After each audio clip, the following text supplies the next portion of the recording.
नियम रूपी नकुल ने सुघोष नामक शंख बजाया। ज्यों-ज्यों नियम उन्नत होगा, अशुभ का शमन होता जाएगा, शुभ घोषित होता जाएगा।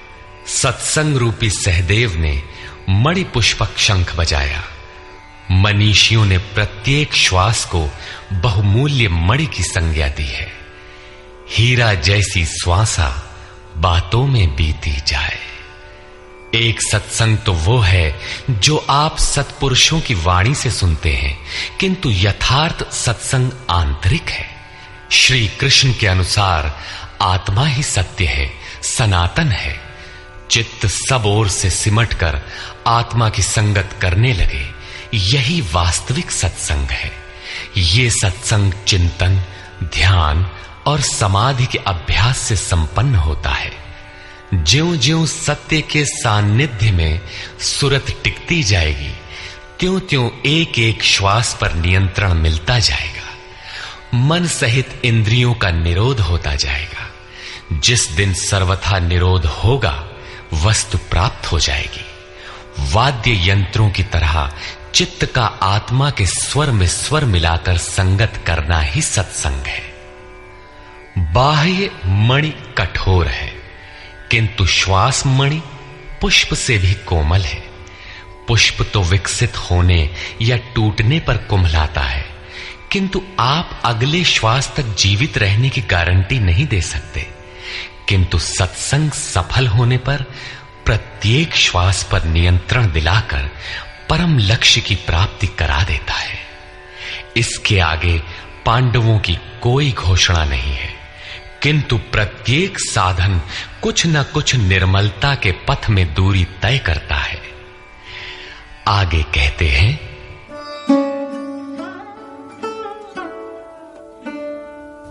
काश्यश्च परमेश्वासः शिखण्डी च महारथः धृष्टद्युम्नो विराटश्च सात्यकिश्चापराजितः। काया रूपी काशी। पुरुष जब सब ओर से मन सहित इंद्रियों को समेटकर काया में ही केंद्रित करता है, तो परमेश्वासः परम ईश में वास का अधिकारी हो जाता है। परम ईश में वास दिलाने में सक्षम काया ही काशी है। काया में ही परम ईश का निवास है। परमेश्वास का अर्थ श्रेष्ठ धनुष वाला नहीं, बल्कि परम धन ईश धन वास है। शिखा सूत्र का त्याग ही शिखंडी है। आजकल लोग सिर के बाल कटा लेते हैं और सूत्र के नाम पर गले की जनेऊ हटा लेते हैं, अग्नि जलाना छोड़ देते हैं। हो गया सन्यास उनका। नहीं, वस्तुतः शिखा लक्ष्य का प्रतीक है जिसे आपको पाना है, और सूत्र है संस्कारों का। जब तक आगे परमात्मा को पाना शेष है, पीछे संस्कारों का सूत्रपात लगा हुआ है, तब तक त्याग कैसा, सन्यास कैसा? अभी तो चलने वाले पथिक हैं। जब प्राप्तव्य प्राप्त हो जाए, पीछे लगे हुए संस्कारों की डोर कट जाए, ऐसी अवस्था में ब्रह्म सर्वथा शांत हो जाता है। इसलिए शिखंडी ही ब्रह्म रूपी भीष्म का विनाश करता है। शिखंडी चिंतन पथ की विशिष्ट योग्यता है, महारथी है।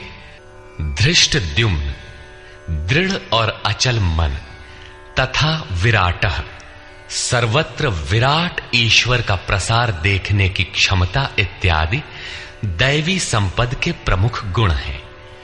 सात्विकता ही सात्यकी है। सत्य के चिंतन की प्रवृत्ति अर्थात सात्विकता यदि बनी है तो कभी गिरावट नहीं आने पाएगी। इस संघर्ष में पराजित नहीं होने देगी। द्रुपदो द्रौपदेयाश्च सर्वशः पृथिवीपते सौभद्रश्च महाबाहुः शंखान् दद्मुः पृथक् पृथक्।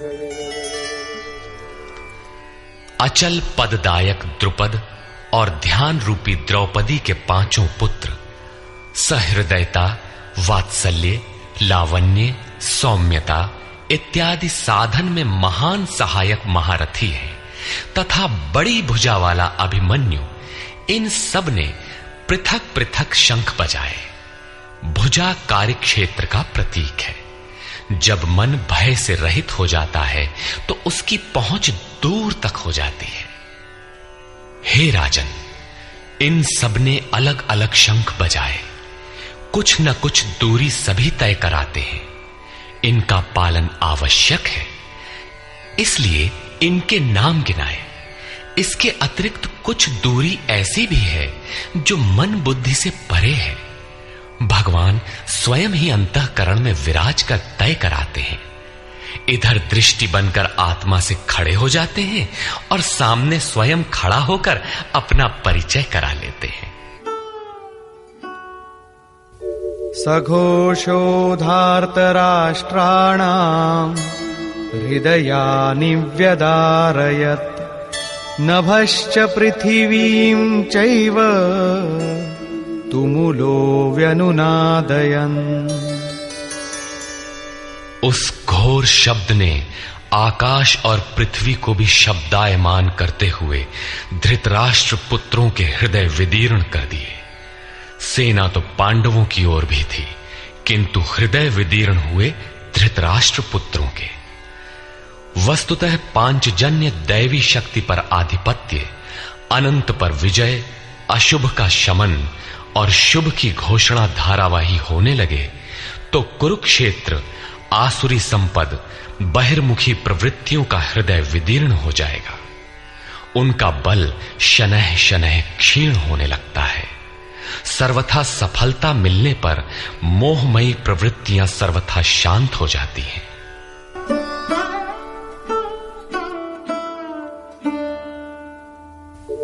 अथ व्यवस्थितान् दृष्ट्वा धार्तराष्ट्रान् कपिध्वजः प्रवृत्ते शस्त्रसम्पाते धनुरुद्यम्य पाण्डवः। ऋषिकेशं तदा वाक्यम् इदमाह महीपते सेनयोरुभयोर्मध्ये रथं स्थापयमेच्युत। संयम रूपी संजय ने अज्ञान से आवृत्त मन को समझाया कि हे राजन, उसके उपरांत कपिध्वजः वैराग्य रूपी हनुमान, वैराग्य ही ध्वज है जिसका, ध्वज राष्ट्र का प्रतीक माना जाता है।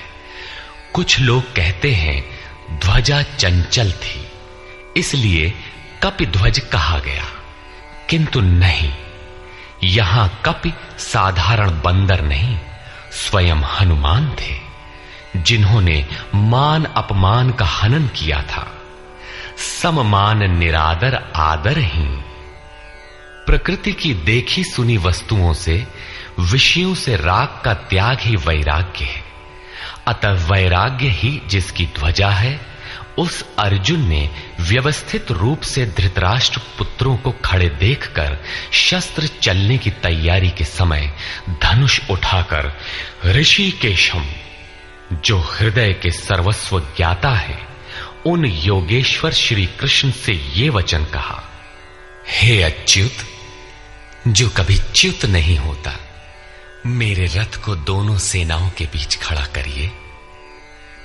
यहां सारथी को दिया गया आदेश नहीं, इष्ट सद्गुरु से की गई प्रार्थना है, किस लिए खड़ा करें?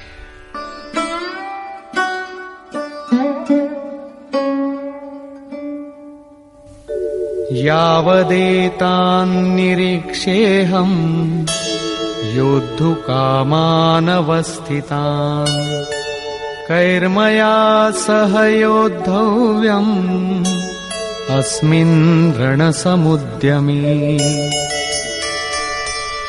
जब तक मैं इन स्थित हुए युद्ध की कामना वालों को अच्छी प्रकार देख न लूं कि इस युद्ध के उद्योग में मुझे किन किन के साथ युद्ध करना योग्य है, इस युद्ध व्यापार में मुझे किन किन के साथ युद्ध करना है? योत्स्यमानानवेक्षेऽहम् य एतेऽत्र समागताः धार्तराष्ट्रस्य दुर्बुद्धेर्युद्धे प्रियचिकीर्षवः।